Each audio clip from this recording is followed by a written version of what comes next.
estamos aqui de volta com o nosso Espaço Feminino falando sobre intoxicação alimentar. Quantos cuidados, né, que se a gente tiver, a gente vai estar evitando esse mal na nossa vida. Mas, doutora, o senhor começou a falar sobre os sintomas.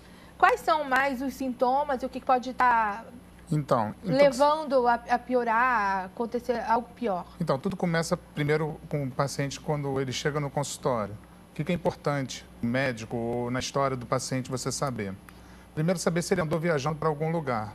Então, existe uma diarreia chamada diarreia dos viajantes. Olha. Então, em inglês é diarreia chamada diarreia dos viajantes. Então, determinado local que você vá, que você saiba que existe más condições de saúde, isso aí acontece principalmente quando a gente vai para algum lugar na Amazônia, quando a gente vai para algum lugar do Extremo Oriente, Tailândia, os pacientes já são orientados a, se sentir algum sintoma, eles já levam antibiótico na bolsa, porque já sabe que vai se tratar se começar com diarreia. Mas aqui mesmo no nosso país? Aqui no nosso país também. Então... Doutor, nós fizemos uma viagem, a gente era mocinha com meu pai e minha mãe. Meu pai foi de carro, nós fizemos o Nordeste inteiro de carro. Cada dia era um passando mal. Isso aí incrível! O índice de contaminação e de intoxicação alimentar é relacionado diretamente às condições de mau saneamento e de má higiene, más práticas de higiene. Então, já na anamnese, quando você está conversando com o paciente, você já vai saber. Se ele entrou em contato, por exemplo, uma coisa muito comum, alimento fora da validade. Então, existe uma coisa chamada prazo de validade dos alimentos. Isso aí acontece principalmente com alimentos enlatados, por exemplo. Se você vê uma lata amassada no supermercado, você tem que tomar cuidado, porque existe uma bactéria que pode levar a uma doença chamada gravíssima, chamada de botulismo, que pode acometer, dando diarreia com sintomas neurológicos, por exemplo. É extremamente raro, extremamente grave, mas pode acontecer. Então, por exemplo, se a pessoa chega no teu consultório com queixas de fraqueza nas mãos, parestesias, que a gente chama de formigamentos, principalmente visão dupla, já é uma coisa que o médico já vai atentar, junto com diarreia, a uma doença gravíssima, que tem que ser notificada. E a consequência pode chegar ao óbito? A consequência pode chegar ao óbito. A pessoa pode ficar com tem alguns tipos de bactérias que podem levar a quadros neurológicos agudos, chamada síndrome de Guillain-Barré. É o que é uma polineuropatia aguda. E a pessoa fica lúcida, mas sem conseguir, por exemplo, se mexer. É um caso gravíssimo, mas pode acontecer. Então, ficar atento com a febre. Se aparece febre alta, geralmente é um sinal que a bactéria ela já saiu dali do lúmen da luz intestinal e ela está começando a invadir. É chamada diarreia invasiva. Então, muito provavelmente, esse paciente já tem toxina ou bactéria correndo na corrente sanguínea. Provavelmente, ele vai precisar de antibiótico. Olhar a característica das fezes, o vômito também. Tem algumas bactérias e alguns protozoários. O vômito acontece principalmente em bactérias, em micro-organismos que pegam o intestino delgado. Uma delas, que eu acho que, não estou querendo chamar ninguém de velho, mas eu acho que a Natália e vocês duas eram muito novos, eu era novo na época também, é a cólera. Vocês já ouviram falar na cólera? É verdade. Mas a gente pegou uma epidemia de cólera uns 20, 30 anos atrás, não teve uma epidemia aqui de cólera? A cólera leva muitos vômitos, desidratação aguda e a pessoa perde líquido, ela inibe a absorção de líquido pelo intestino, perde como se fosse uma água de arroz. As fezes ficam líquidas, como se fosse uma água de arroz. Então, são algumas coisas que o médico vai como um detetive atrás dessas coisas. Né? Essa investigação. Diarreia, principalmente se perde sangue nas fezes, é sinal que é um quadro mais grave. A primeira coisa, então, é fazer o exame de fezes, o exame de urina. A primeira coisa é procurar um médico. Sim. Por exemplo, criança. Quem tem criança em casa, vai olhar. O olho da criança, a criança começa a perder muito líquido, o olho fica fundinho, a criança fica logo com o olho mais fundo. Às vezes, isso aí acontece muito com as avós falam muito. Ela já fica mãe já fica botando a mão, quando ela começa a vomitar, ou começa a ter diarreia, na fontanela, que é a moleira. Todo mundo conhece a moleirinha das crianças. A moleira fica mais flácida, geralmente ela é durinha. Isso é um sinal de quê? Olha. Um sinal de desidratação. Se a pessoa sente muita sede, se a pessoa está com tonteira, se a pessoa começa a suar frio, vai levantar, está com visão turva, isso tudo é sinal de desidratação. Dor no corpo. Então, é um sinal que você precisa procurar uma ajuda médica, que o médico vai te orientar, vai te passar o medicamento específico e se ele achar, dependendo da gravidade, se você tem que só tomar uma reidratação oral com aqueles líquidos, ou se tem que entrar com antibiótico, ou mais, se você tem que internar, se você tem que tomar uma terapia de hidratação venosa, se você precisa tomar um antibiótico na veia. Então, isso tudo é o médico que vai olhar. É óbvio que num quadro mais brando, você vai lá, toma um probiótico, toma um remedinho e melhorou. Hidrata, né? Mas se aparece febre, se aparecem sintomas, você obrigatoriamente é bom você ir no médico e não se automedicar, porque algumas medicações, por exemplo, elas podem piorar o quadro. O quadro, principalmente quando? Porque a gente tem por exemplo, a gente tem alguns mecanismos de defesa no nosso organismo. Um deles já começa pelo estômago. Nosso suco é ácido. Então, por exemplo, quem toma, aqui na minha especialidade eu vejo muito, quem toma remédios para inibir a secreção de ácido pelo estômago, ele tem mais chance de desenvolver uma gastroenterite, por exemplo. Entendi. Por quê? Porque o ácido ele neutraliza as bactérias. O estômago produz ácido, uma das formas de defesa é o ácido do estômago.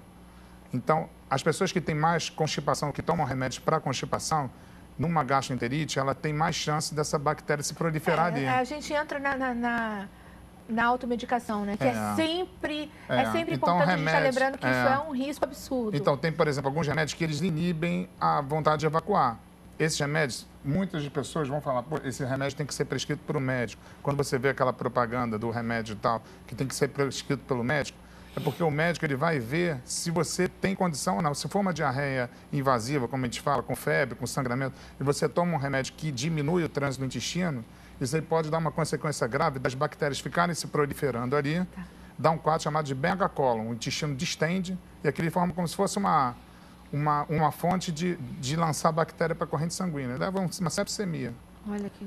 As pessoas que têm imunodeficiência, que estão fazendo quimioterapia por câncer, ou que têm AIDS, é um capítulo à parte.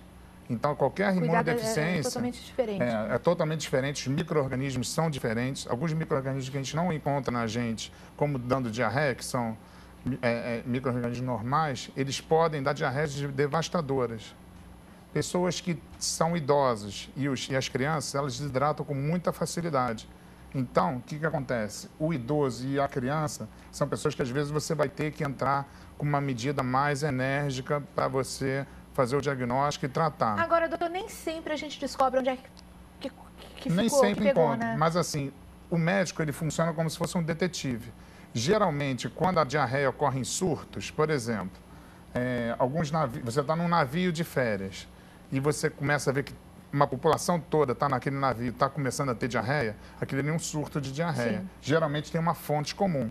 É uma pessoa ou um alimento que está disseminando aquilo ali. Às vezes, já saiu até notícia, várias notícias da vigilância sanitária interditar o navio, bota todo mundo de quarentena, começa a tratar todo mundo para parar aquele surto. Então, geralmente, você vai perguntar numa anamnese com o paciente, geralmente tem uma pessoa na família que também teve diarreia, que está tendo a contaminação ou um alimento suspeito, você vai lá e você, esmiuçando, você encontra. Às vezes, só um da família ficou, os outros, todo mundo comeu a mesma coisa. Todo mundo comeu a mesma Existem coisa. situações também que fica difícil a descoberta da fonte. Fica difícil a fonte, mas é muito comum, por exemplo, quando a pessoa vai viajar, a pessoa fez uma alimentação suspeita, comeu alguma coisa crua, teve alguma coisa... Geralmente, quando você vai perguntando, a pessoa... mas teve porque a há um gente tempo esquece atrás, de investigar, né? Mas se for ali, onde você foi? Se foi um adolescente, você comeu aonde ontem? Foi... A gente Geralmente você encontra, você sentando e conversando com o paciente, às vezes a história te diz muita coisa. A história com a pessoa, você parar, conversar, ouvir a pessoa, vale mais do que, às vezes, um método diagnóstico. É muito importante. Certeza.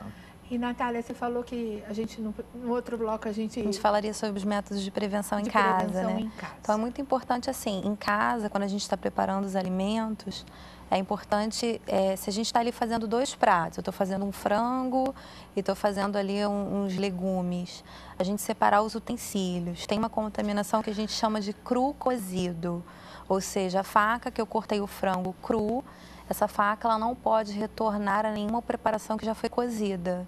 Então, assim, em casa eu estou ali, cortei... Mesmo lavando, Natália? Depois lavando, higienizando. Água e sabão? Lavando com água e sabão a gente elimina. Então, a gente tem que ter um critério no cuidado. O alimento, quando ele já foi levado ao fogo, durante o preparo, o calor, ele inativa a maioria das bactérias que causam infecção alimentar.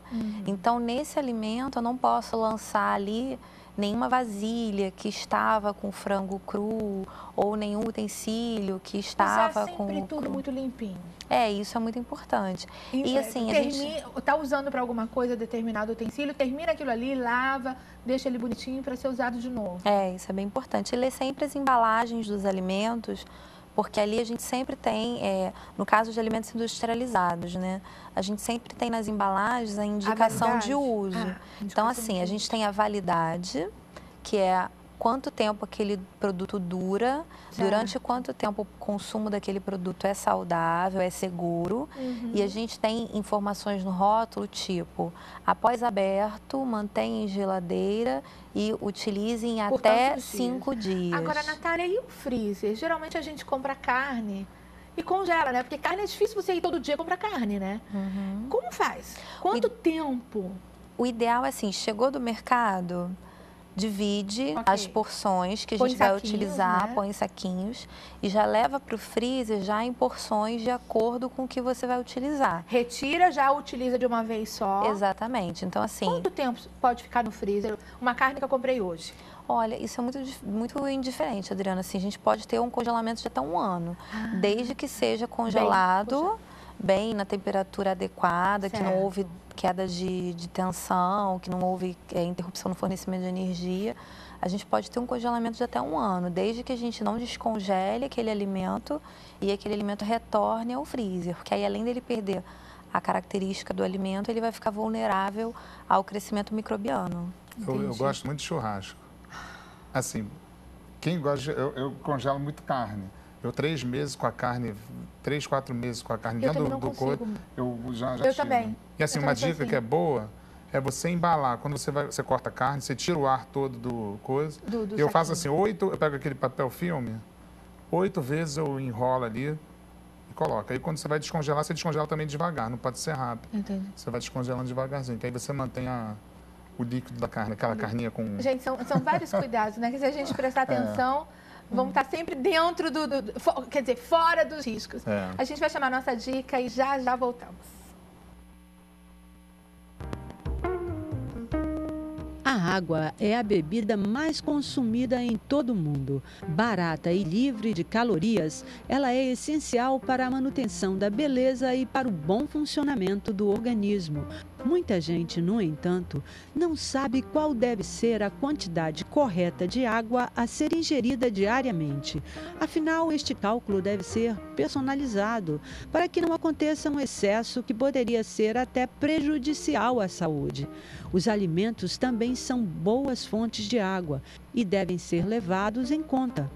Quem come muitas verduras e frutas, por exemplo, pode necessitar da ingestão de menos água, enquanto aqueles que ingerem muito sal vão precisar de uma maior quantidade do líquido. Afinal, cerca de 65% do nosso organismo é constituído de água. A função deste líquido em nosso organismo é bem ampla. Segundo Luciana Carneiro, nutróloga, a água ajuda na filtração renal, na eliminação das toxinas da alimentação, além de hidratar pele, cabelo e intestino, melhorando seu funcionamento. Mas atenção, nada de exageros. Beber água demais pode fazer mal à saúde. Isabel contou que o excesso de líquido pode levar a um quadro de confusão mental e hiponatremia, que é a baixa concentração de sódio no sangue. Para não errar a mão e saber quantos copos consumir, a nutricionista explicou que se deve levar em consideração a água presente nos alimentos e também dados pessoais como idade, peso, nível de atividade física, clima, alimentação, função renal, grau de hidratação. Para não errar na quantidade de água, faça um cálculo simples. Um adulto saudável pode tomar cerca de 35 mililitros de água por quilo de peso. Por exemplo, um indivíduo de 70 quilos deveria ingerir 2.450 mililitros de água pura por dia, ensinou a nutróloga. É importante dar atenção aos alimentos e bebidas que nos fazem desidratar, como o café, o chá mate, refrigerantes de cola, embutidos, molho de soja e outros alimentos industriais ricos em sódio, concluiu Isabel. Essa é uma dica do Espaço Feminino. Estamos aqui com a Gabriele para a gente poder finalizar essa sopa que tá um perfume aqui que você não tem ideia. Antes da gente finalizar, eu estava perguntando aqui para ela se quando ela bateu a batata barô no liquidificador, ela usou a água que foi cozida. Ela me respondeu que sim. Usei sim, usei a mesma água. Tá? Para você poder cozinhar a batata, você cobre ela, põe um pouco mais acima, né? Não boto mais acima não, boto na medida Na mesmo. medida certa. Cozinhou, o que sobrou de água é aquilo que vai junto com a batata no liquidificador. Isso mesmo, no liquidificador. Então vamos lá. Agora é só botar o creme de leite. Creme de leite. Que aí você também vai vendo conforme vai mexendo a quantidade. Certo. Bota pra cá. Você vê que fica um creme, né? E agora o requeijão. Ela tem que ficar amarelinha. Nossa, se parece por aí, pra mim já tava perfeito. Ainda vai colocar mais o requeijão? E o sal... Delícia! O sal, Adriana, já foi com a batata na hora que cozinhou. Tá.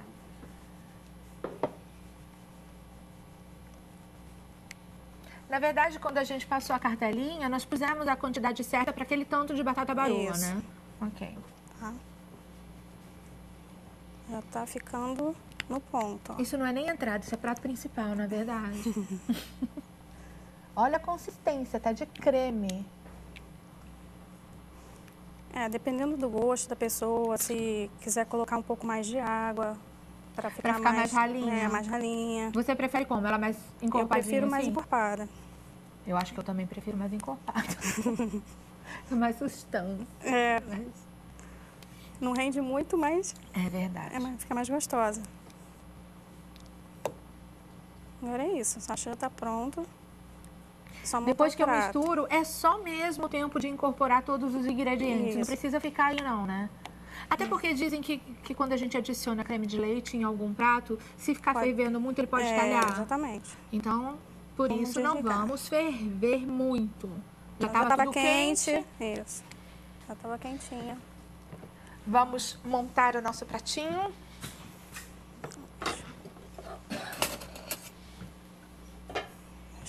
Deixa eu tirar essa colher daqui. Licença. Ai. Tigelinho. Sujei um pouco.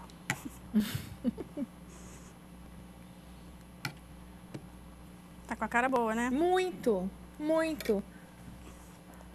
Vale uma decoração. Aqui, ó. Corte. Gente, um espetáculo.